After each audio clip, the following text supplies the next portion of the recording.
நல்ல கர்ம வினைகள், கெட்ட கர்ம வினைகள் சொல்றீங்க.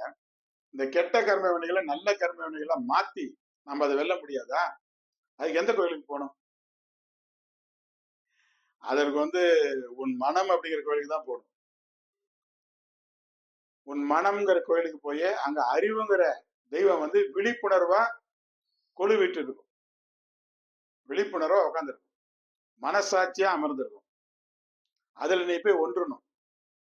அந்த விழிப்புணர்வை வச்சு உனக்குள்ள இருக்கக்கூடிய உன் கெட்ட குணங்களை ஒவ்வொன்னா நீங்க சமன் செஞ்சுட்டே வரணும்.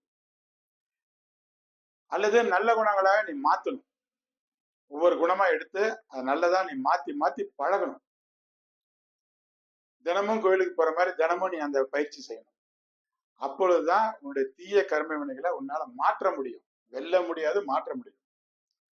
உன் குணங்களை நீ மாத்திட்டீன்னா அதுல நீ உறுதியா இருக்கிற அப்படிங்கறத நீ உறுதி செஞ்சுட்டீங்கன்னா, குணங்களை மாத்தணும் அப்படிங்கிற விஷயத்துல நீ உறுதியா இருக்கிற அப்படின்னு உறுதி செஞ்சிட்டீங்கன்னா, உன்னுடைய விளைவுகள் சிறிது சிறிதாக நல்ல பலனை தர ஆரம்பித்து விடும்.